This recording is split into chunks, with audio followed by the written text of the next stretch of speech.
We're trying to enlist the public's help in trying to apprehend Mogilevich.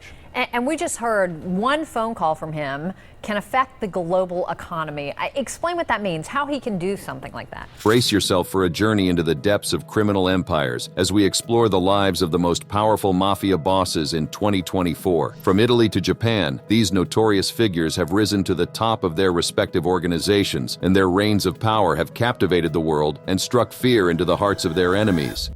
Pasqual Bonava. In the treacherous world of organized crime, few names strike fear into the hearts of both rivals and civilians like Pasqual Bonava. This notorious mafia boss, known for his cunning and ruthlessness, has left a trail of devastation in his wake. In the rugged hills of Calabria, Italy, a young boy named Pasqual Bonava was born into a world of crime and violence. From an early age, he was destined to become a key player in the treacherous game of organized crime. This is the story of Pasqual Bonava, the man who would rise to become one of the most powerful mafia bosses in 2024. It was January 10, 1974, when Pasqual Bonava took his first breath in the small town of Vibo Valentia. His father, Vincenzo Bonava, was a feared and respected figure within the 'Ndrangheta, a powerful criminal organization deeply rooted in the region. From the moment Pasquale entered the world, he was surrounded by the whispers of the underworld. Pasquale grew up in a household where loyalty to the family was paramount. His father, Vincenzo, instilled in him the values and traditions of the 'Ndrangheta, teaching him the importance of honor, respect, and the unwavering commitment to the family's interests. It was within these walls that Pasquale's path to power was set in motion. As he grew older, his criminal record grew more sinister, with associations with the Mafia and multiple murders staining his name. Extortion, usury, fictitious ownership of assets, international money laundering, possession of weapons, drug trafficking, fraud, bid rigging, identity theft, and trafficking in influence and corruption. These are just a few of the crimes that Pasqual Bonava has been linked to. His criminal empire knows no bounds as he spreads his influence across Italy and beyond. Pasquale's reach extends far beyond his hometown of Sant'Onofrio and Stefanaconi. Through his criminal contacts, he has established a network of power that stretches from Lazio to Piedmont, leaving no region untouched by his influence. The authorities have discovered records of numerous meetings between Bonava's trusted associates and other 'Ndrangheta exponents, solidifying his connections and ensuring the longevity of his criminal operations. As a teenager, Pasquale witnessed the violent feud between the Bonavotas of Sant'Onofrio and their rivals, the Petrolo Bartolottas of Stefanaconi. This bloody conflict, known as the Epiphany Massacre, would forever shape Pasquale's destiny. It was during this time that he proved his mettle, displaying a ruthless determination and a knack for strategic thinking that caught the attention of the 'Ndrangheta's higher-ups. Recognizing Pasquale's potential, the leaders of the 'Ndrangheta took him under their wing, grooming him for a future of power and influence. He quickly rose through the ranks, earning the respect and fear of his peers. Pasquale's ability to make tough decisions and his unwavering loyalty to the 'Ndrangheta made him a force to be reckoned with. By the late 1990s, Pasquale had become a trusted lieutenant within the 'Ndrangheta, overseeing the organization's interests in the Rome area. He was known for his involvement in the gambling sectors and drug trafficking, ensuring that the 'Ndrangheta's grip on power extended far beyond Calabria. Pasquale's influence and wealth grew exponentially, solidifying his position as one of the most powerful figures within the criminal underworld. As the new millennium dawned, Pasqual Bonava had become a name whispered in fear and awe. His rise to power within the 'Ndrangheta was a testament to his cunning, ruthlessness, and unwavering commitment to the family's interests. But little did he know that his reign of terror would soon come to an end. As the new millennium unfolded, Pasqual Bonava's grip on power tightened. The 'Ndrangheta, under his leadership, expanded its criminal activities, solidifying its position as Italy's most potent mafia. With offshoots around the world, from South America to Australia, the 'Ndrangheta's influence reached far beyond the borders of Calabria. One of the 'Ndrangheta's most lucrative ventures was cocaine trafficking. Pasqual Bonava and his associates dominated the global market, controlling up to 80% of Europe's trade in the drug. Their network stretched across continents, ensuring a steady supply of cocaine and immense profits for the organization. With wealth came power, and Pasquale reveled in his opulent lifestyle. He surrounded himself with luxury, living in lavish villas and driving exotic cars. The fear and respect he commanded were palpable, as even the most powerful individuals in society dared not cross him. But what sets Pasqual Bonava apart from other mafia bosses is his cunning and strategic thinking. Intercepted conversations reveal a shift in mentality as he acknowledges the changing landscape of organized crime. No longer relying solely on brute force, Bonava emphasizes the importance of diplomacy and the use of the brain over brawn. His ability to adapt and evolve has allowed him to stay one step ahead of law enforcement for years. But as Pasquale's empire empire grew, so did the attention of law enforcement agencies. The relentless efforts of Italian authorities to dismantle organized crime posed a constant threat to his reign. The 'Ndrangheta's rivals, eager to seize control, also posed a significant danger. Unbeknownst to Pasquale, law enforcement agencies had been closely monitoring his activities for years. Undercover agents infiltrated his organization, gathering evidence that would eventually lead to his capture. On that fateful day in April 2023, Pasquale Bonava's luck ran out. He was apprehended by police at a cathedral in the northern city of Genoa. The arrest sent shockwaves through the criminal underworld as the man who had seemed untouchable was finally brought to justice. News of Pasquale's arrest spread like wildfire, capturing the attention of the world. The 'Ndrangheta's empire was shaken to its core, and the balance of power within the criminal underworld shifted once again. The arrest of Pasquale Bonava in Genoa after 5 years on the run was a significant victory for law enforcement. The Carabinieri, led by Colonel Michele La Stella, had been tirelessly tracking him since 2021. They finally apprehended him inside the Church of San Lorenzo, a cathedral in Genoa. Bonava's false document, discovered in his possession, is expected to provide valuable insights into the network of supporters he relied on during his time as a fugitive. Bonava's criminal record is extensive and horrifying. Alongside his association with the Mafia, he has been implicated in multiple murders, including those of Raffaele Cracolici and Domenico Di Leo. His involvement in extortion, usury, fictitious ownership of assets, international money laundering, possession of weapons, drug trafficking, fraud, bid rigging, identity theft, and trafficking in influence and corruption paints a picture of a man who stopped at nothing to maintain his power and control. It is believed that Bonava's criminal contacts in other regions of Italy, such as Lazio and Piedmont, played a crucial role in his ability to evade capture for so long. As we delve deeper into the story of Pasquale Bonava, it becomes clear that his cunning personality and strong support system were instrumental in his ability to stay underground for years. In an ongoing maxi trial, Pasquale Bonava and more than 300 other individuals faced charges related to organized crime. The evidence against him was overwhelming, and the weight of his crimes could no longer be ignored. After a lengthy trial, Pasquale Bonava was found guilty of mafia association, multiple murders, and a range of other charges. The court sentenced him to life imprisonment. Today, Pasquale Bonava resides in a prison cell, but his grip over the reins of the 'Ndrangheta, though weakened by his arrest, continues to function, reminding the world of the enduring presence of organized crime.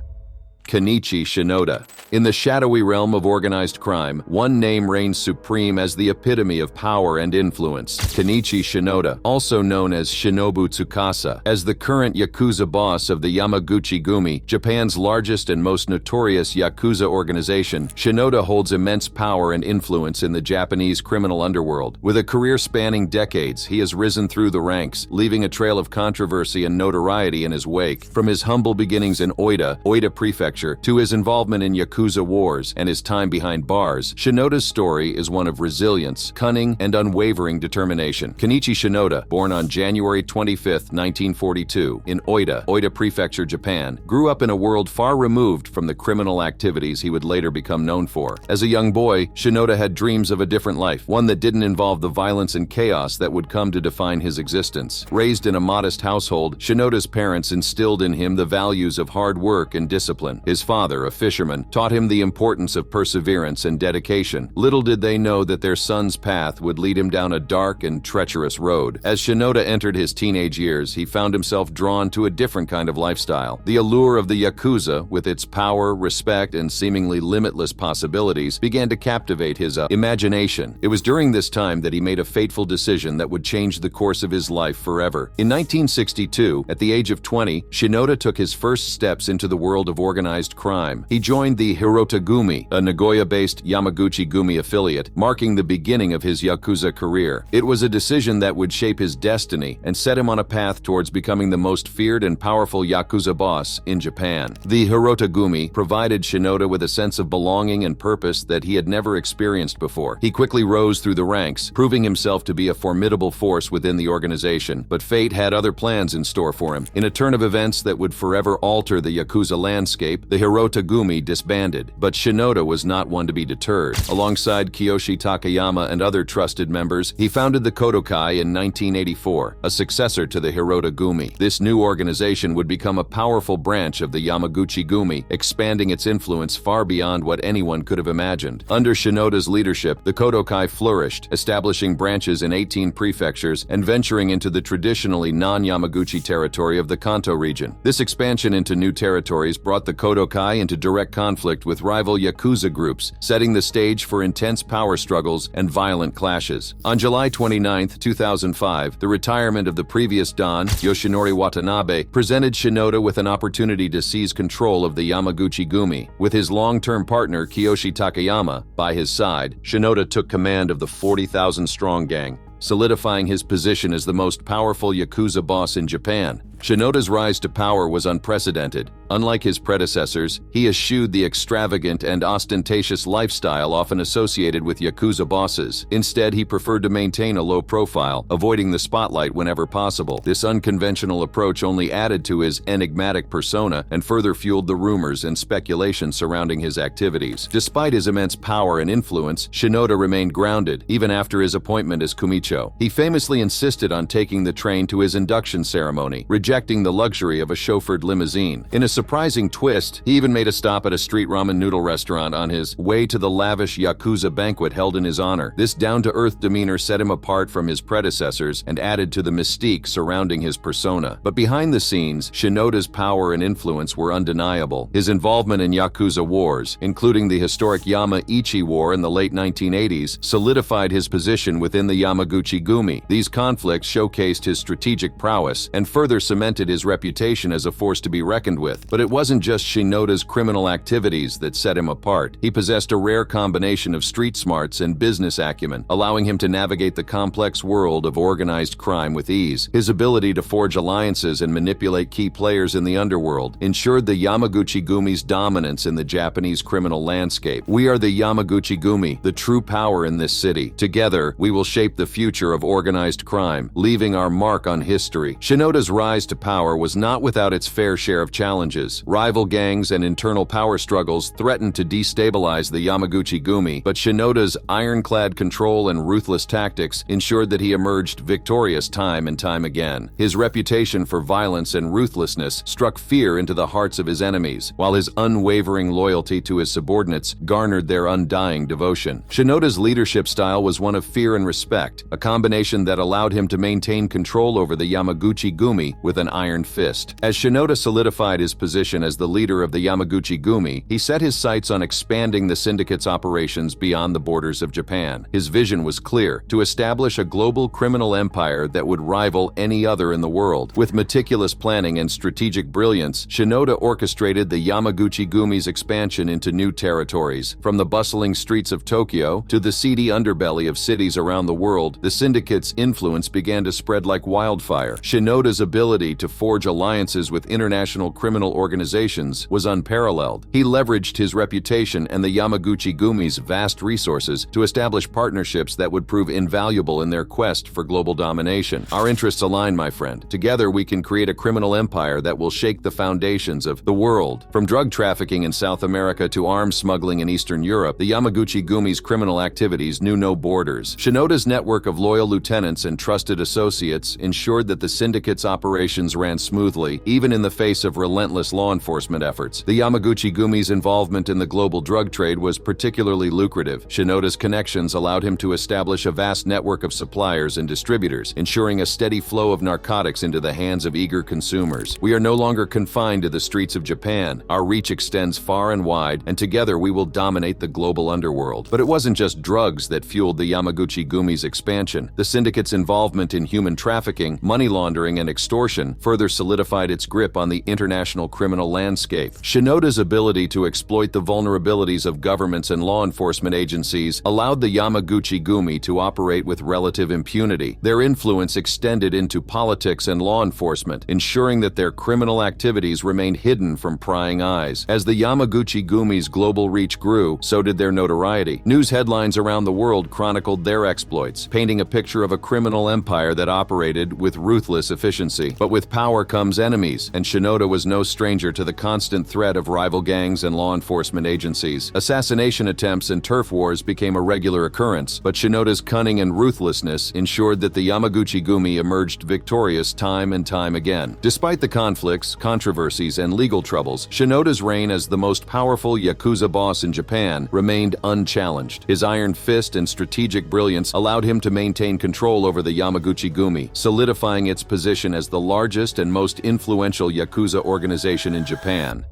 Ismael El Mayo Zambada Garcia. Ismael El Mayo Zambada Garcia's journey to becoming the leader of the notorious Sinaloa cartel began in the crime-ridden streets of Sinaloa, Mexico. Born on January 1, 1948 in El Alamo, Culiacan, Zambada grew up in a world where drug trafficking and violence were a way of life. From a young age, Zambada was exposed to the dark underbelly of the drug trade. Sinaloa, his hometown, was a hotbed for drug trafficking, with powerful cartels vying for control of the lucrative trade routes. It was in this environment that Zambada learned the ins and outs of the business, setting the stage for his future rise to power. Zambada's entry into the drug trade came in the 1970s when he began working as a low-level operative for the Guadalajara cartel, led by Miguel Angel Felix Gallardo. At the time, the Guadalajara cartel was the dominant force in the Mexican drug trade, and Zambada saw an opportunity to make a name for himself. His early years in the drug trade were marked by a series of small-scale operations, primarily involving the transportation and distribution of marijuana. Zambada quickly proved himself to be a reliable and resourceful operative, earning the trust and respect of his superiors. As Zambada gained experience and knowledge of the drug trade, he began to form strategic alliances with other key players in the criminal underworld. One of his most significant partnerships was with Joaquin El Chapo Guzman, a rising star in the Guadalajara cartel. Together, they formed a formidable team, with Zambada handling the logistical aspects of the operation, while Guzman focused on the more violent and ruthless aspects of the business. Their partnership proved to be a winning formula, and as the Guadalajara cartel grew in power and influence, Zambada's role within the organization expanded. He became the logistical coordinator for the cartel, overseeing the trafficking of cocaine and heroin into the United States. Zambada's expertise in transportation and distribution played a crucial role in the cartel's success, as they utilized various methods to smuggle drugs across the border, including aircraft, narco subs, container ships, go-fast boats, fishing vessels, buses, rail cars, tractor trailers, and automobiles. Zambada's rise within the Guadalajara cartel caught the attention of law enforcement agencies, both in Mexico and the United States. In 1998, he was wanted by Mexico's Attorney General's office, which issued bounties totaling $2.8 million USD on him and 5 other leaders of the Juarez cartel. The pressure was mounting, and the drug trade in Mexico was on the brink of a major shift. The Guadalajara cartel would split into the Tijuana cartel, led by Gallardo's nephews, the Arellano Felix brothers, and the Sinaloa cartel, led by Zambada, Guzman, and Hector Luis Palma Salazar. This split marked a turning point in Zambada's career. With the downfall of the Guadalajara cartel, the Sinaloa cartel emerged as a dominant force in the Mexican drug trade. Zambada, along with Guzman and Palma Salazar, took control of the cartel's operations, expanding their influence across multiple states in Mexico, including Sinaloa, Durango, Chihuahua, Sonora, Nuevo Leon, and Nayarit. One of the key elements of Zambada's rise to power was his ability to forge strategic alliances with other criminal organizations. Recognizing the strength in numbers, he formed partnerships with cartels such as the Gulf Cartel and the Beltran-Leyva organization. These alliances allowed the Sinaloa cartel to pool resources, share intelligence, and coordinate operations, creating a united front against rival cartels and law enforcement agencies. Zambada's strategic alliances with other cartels and Colombian cocaine suppliers played a crucial role in the Sinaloa cartel's rise to power. He worked closely with the Juarez cartel and the Carrillo Fuentes family, while also maintaining independent ties to Colombian drug traffickers. This network allowed the Sinaloa cartel to establish a vast distribution network, smuggling multi-ton quantities of cocaine into the United States. To protect his empire and maintain control, Zambada employed ruthless tactics that shocked even the most hardened criminals. He was known for his willingness to eliminate anyone who posed a threat to his organization. Rival cartel members, informants, and even corrupt corrupt law enforcement officials were not spared from Zambada's wrath. The violence associated with the Sinaloa cartel became legendary, with brutal acts of torture and execution serving as a warning to those who dared to cross Zambada. But Zambada's power extended beyond violence. He recognized the importance of corruption and bribery in maintaining control over key institutions and individuals. The Sinaloa cartel became notorious for its ability to infiltrate law enforcement agencies, government offices, and even the judicial system. By bribing officials at every level, Zambada ensured that his operations could continue without interference. Money laundering also played a crucial role in Zambada's strategy. The vast profits generated by the cartel needed to be laundered to appear legitimate. Zambada and his associates set up an intricate network of front companies, shell corporations, and legitimate businesses to disguise the origins of their wealth. This allowed them to invest in legitimate industries, further expanding their influence and power. Zambada's audacity knew no bounds. He was known for his ability to adapt to changing circumstances and exploit new opportunities. When the demand for methamphetamine skyrocketed, Zambada seized the opportunity and diversified the cartel's operations. The Sinaloa cartel became a major player in the production and distribution of methamphetamine, further solidifying its position as a dominant force in the drug trade. The audaciousness of Zambada's operations was exemplified by the construction of elaborate tunnels used to smuggle drugs across the U.S.-Mexico border. These tunnels, equipped with ventilation systems, lighting, and even rail tracks, allowed the cartel to transport large quantities of drugs undetected. The sheer scale and complexity of these tunnels demonstrated the extent of Zambada's resources and his determination to outsmart law enforcement. Despite the relentless efforts of law enforcement agencies to bring him down, Zambada has continued to elude capture. His ability to evade arrest and maintain control over the Sinaloa cartel has only added to his mystique and reputation as a criminal mastermind. Seon Movich. From Seon Mogilevich's early life in Kiev, Ukrainian SSR, to his involvement in scams, money laundering, connections to the Solntsevskaya Bratva, and alliances with political figures, Mogilevich's rise to the top was nothing short of extraordinary. Seon Movich, the man who would become the most powerful Russian mob boss, was born on June 30th, 1946, in Kiev, Ukrainian SSR, Soviet Union. Growing up in the Podol neighborhood, his early life seemed ordinary, but little did anyone know the path he would eventually take. Mogilevich's journey into the world of organized crime began during his university years at the University of Lviv, where he graduated with a degree in economics. It was during this time that he started to show his true colors, revealing a cunning and ruthless nature that would propel him to the top of the criminal underworld. After completing his education, Mogilevich quickly realized that his talents lay in the world of scams and money laundering. He saw an opportunity to exploit the desperation of fellow Soviet Jews who were eager to emigrate, particularly to Israel. Acting as an intermediary, he promised to sell their jewelry and artwork and forward the proceeds. However, instead of fulfilling his promises, he pocketed the money for himself, amassing a considerable fortune. Growing up in a post-war era, Mogilevich witnessed the chaos and lawlessness that plagued the streets of Kiev. It was in this environment that he first became acquainted with the world of crime. As a teenager, he joined the Lyubertskaya crime clan, a notorious criminal organization known for its involvement in various illicit activities.